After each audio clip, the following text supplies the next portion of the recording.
Bismillahirrahmanirrahim. Velhamdülillahi Rabbil alemin. Vessalatu vesselamu ala seyyidina ve nebiyyina Ebil Qasimil Mustafa Muhammed. Allahümme salli ala Muhammed ve ali Muhammed. وعلى آله الأطيبين الأطهرين المنتجبين سيما بقية الله في الأراضين اللهم إني أحمدك وأستعينك وأستغفرك وأتوكل عليك والسلام على أئمة المسلمين وحماة المستضعفين وهداة المؤمنين أوصيكم ونفسي بتقوى الله.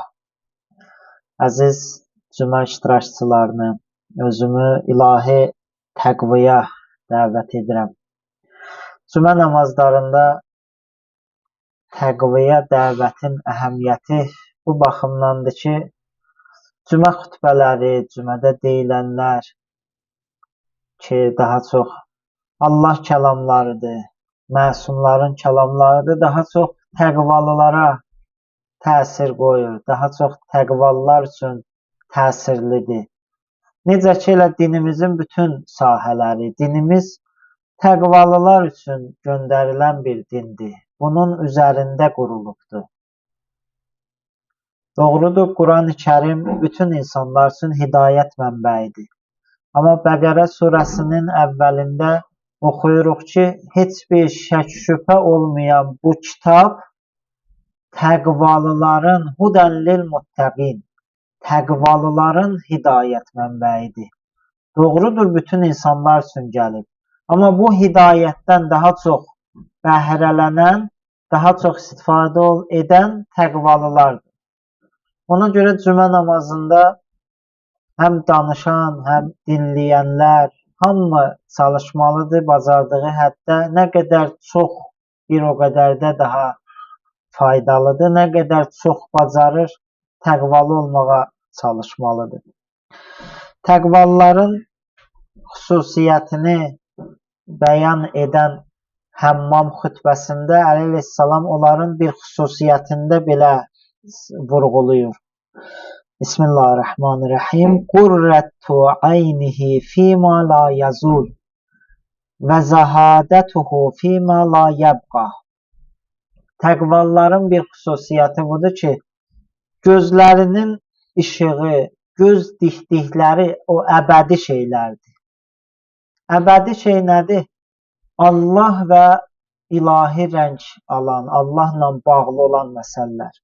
Məsələn, əbədi həyat, qiyamət,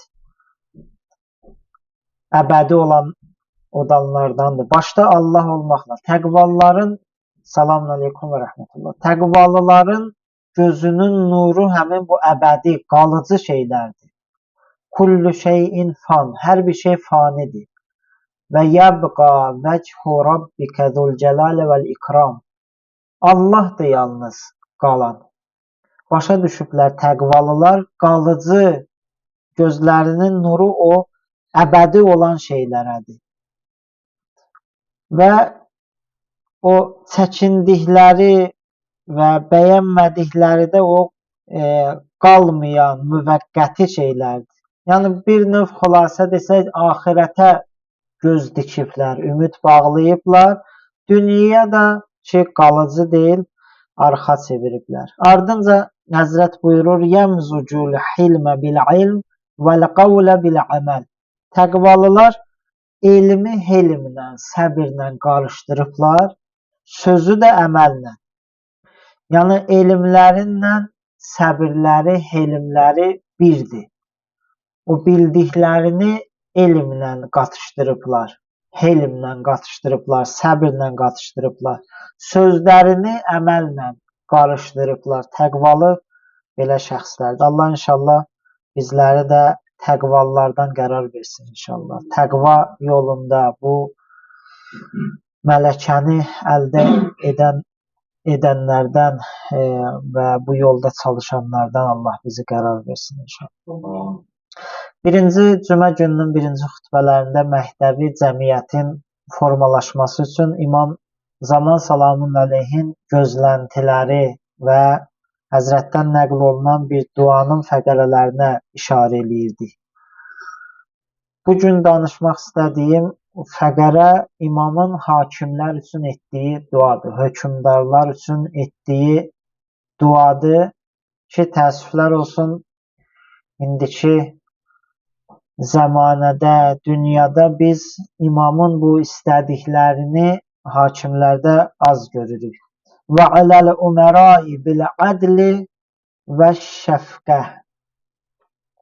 İlahi, hökmdarlara ədalətli və şəfqətli olmağı nəsib elə.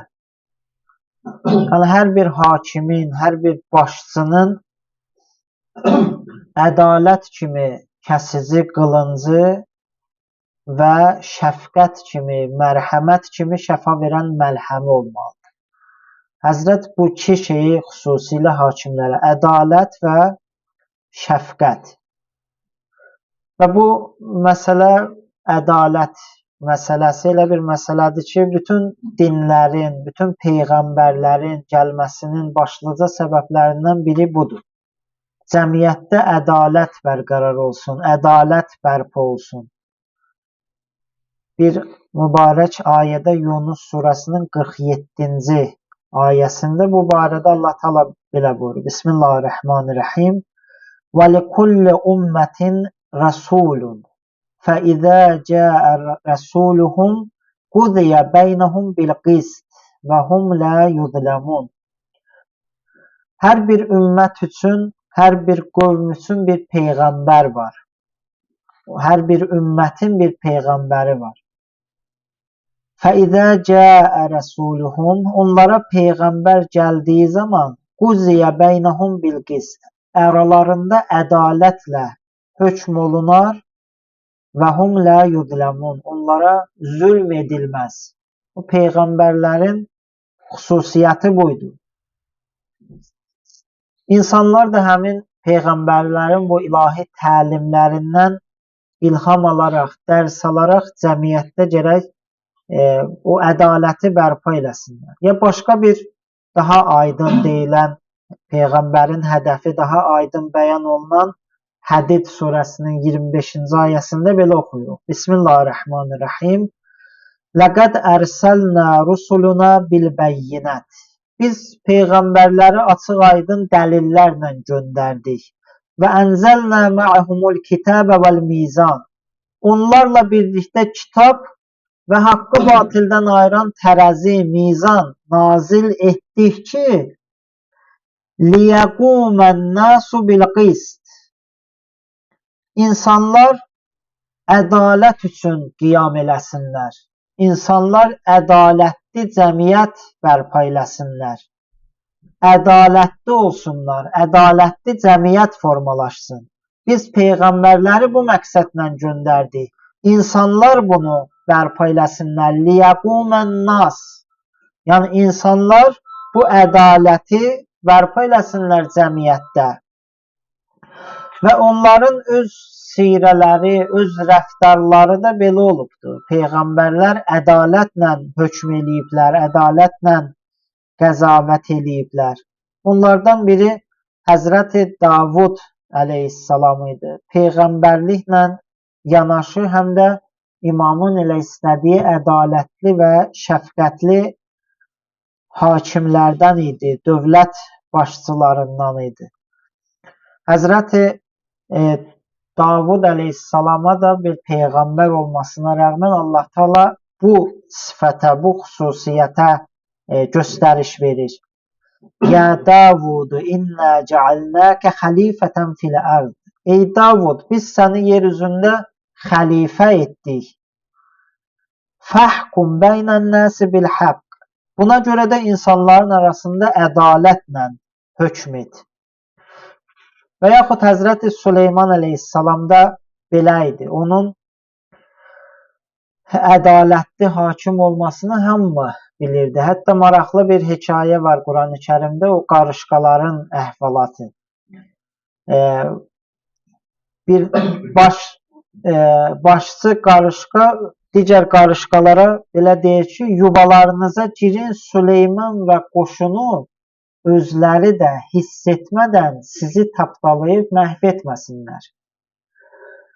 Yəni, bilərəkdən heç vaxt onlar bu işi görməzdilər. Yəni, bütün canlılara hətta Həzrət Süleymanın hakimiyyətinin və ədalətli hakimiyyəti məlum idi.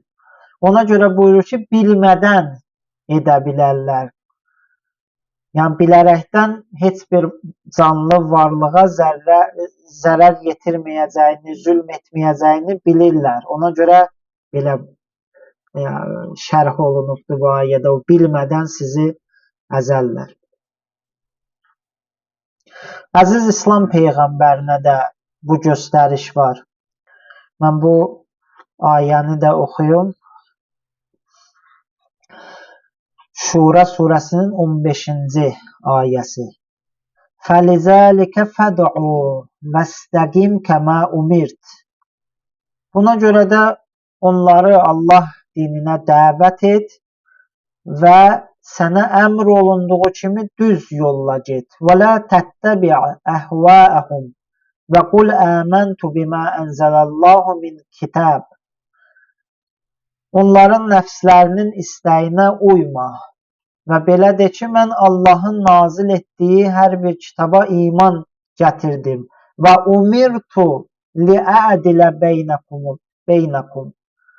Mənə əmr olunub ki, sizin aranızda ədalətlə rəftar eləyəm. Ədalət hər bir şəxsə öz haqqını verməkdir. Ədalət bəzən bərabərlikdən fərqlənir. Bəzən ədalət elə eyni ilə bərabərlikdir. Bəzən isə ədalət hər bir şəxsə öz haqqını verməkdir. Bizim məsumlarımız çox ədalətli olublar. Bir qərb alimlərindən birinin belə bir sözü var ki, İmam Əlini onun ədaləti öldürdü. Yəni, o qədər ədalətə riayət edirdi ki, zalimlar, düşmənlər onun o ədalətinin çoxluğu onu şəhadətə çatdırdı. Əziz İslam Peyğəmbərinin ədaləti barədə İmam Sadiq əleyhissalam buyurur ki, Allahın Rəsulu həmişə öz vaxtını səhabələrinin arasında bərabər bölərdi. Hamıya eyni dərəcədə nəzər salardı. Hakimlərin ehtiyacı olduğu və bugün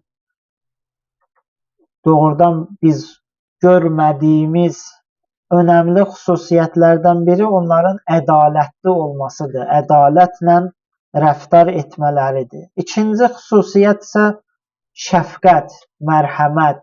Bu barədə də qısa bəzi məsələlərə işarə edeyim, sözümü yekunlaşdırıram. Başda əziz İslam Peyğəmbəri insanlara qarşı çox mərhəmətli idi.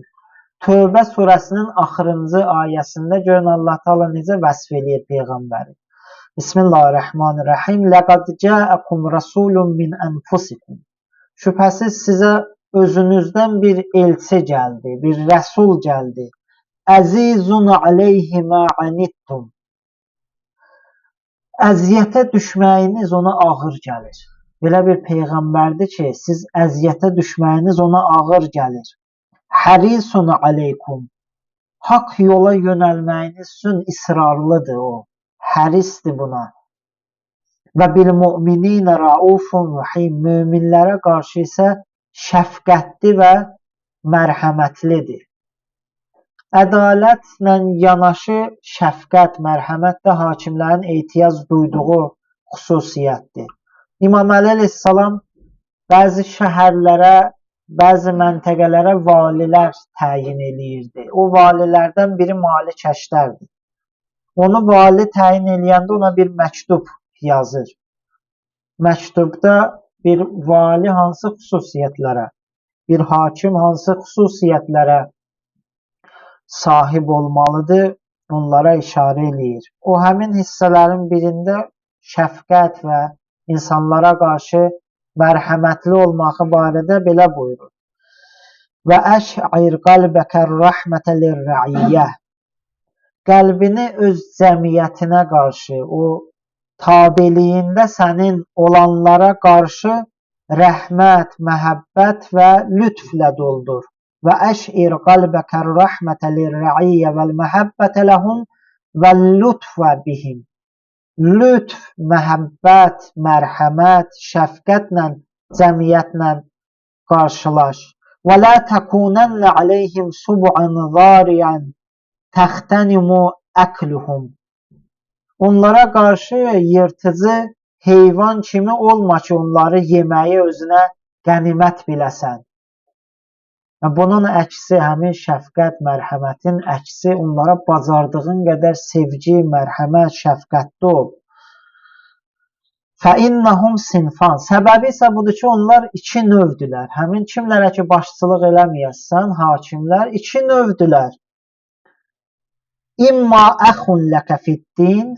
Onlar ya sənin dində qardaşlarındır, bu iki dəstədən xaric deyirlər, ya sənin din qardaşlarındır. Və imma nəzirun ləkə fil xəlqə. Ya da sənin kimi insanlardır. Ya din qardaşlar, ya ən azından insanlardır. Onlarla bu baxımdan mərhəmətlə, şəfqətlə davran. Bir hakimə önəmli olan xüsusiyyətləri İmam Zaman salamun aleyh Allahdan istəyir. Bu duaların və bu istəklərin məqsədi budur ki, İmam bizə bəyan eləmək istəyir ki, hər bir qrup özünə uyğun bu xüsusiyyətləri özündə yaratmalıdır. Biz düzdür, ümumi olaraq hakimlər barədə danışdıq. Amma bu məsələ hər bir idarəçiyə aiddir. Məsələn, ailə başçısı öz həddində idarəçidir. O da ədalət və şəfqətlə rəftar eləməlidir öz tabeliyində olanlara. Hər hansı bir yerdə müdürdür, o tabeliyində olanlarla bu formada rəftar eləməlidir. Və eləcə hər bir tabeliyində olanlara aiddir bu məsələ ki, ədalət və şəfqətə bir yerdə ehtiyaclıdır. Həm ədalət, həm şəfqət. Hansı biri olmasa naqisdir onun idarəçiliyi. Əlbəttə o idarəçilərin də özünə uyğun, kimə ki biz tabeliyində rəiyyət deyirlər, o cəmiyyətin də özünə uyğun vəzifələri var ki, gələn həftə Allah qoysa bu barədə danışacaq ki, ən önəmli xüsusiyyətləri insafdır. Bir hakim əgər ədalət və şəfqətə ehtiyaclıdırsa, o cəmiyyət də, o tabeçilikdə olanlar da insafla rəftar eləməlidir və xoşrəftar olmalıdır, tabe olmalıdır belə xüsusiyyətlərə malik olan insanlara. Allah inşallah bizlərə ədalətli və şəfqətli hakimlər görməyə qismət eləsin. Allah Teala İmam Zaman salamun aleyhin zuhurunu təcil eləsin və belə bir rəhbərlərin olması ilə o həzrətin zuhuruna zəmin yaransın inşallah. Bismillahirrahmanirrahim. Qul huvallahu əhəd, Allahus saməd, ləm yəlid və ləm yulad və ləm yəkul ləhu kufuvan əhəd. Sadaqallahul aliyyul azim.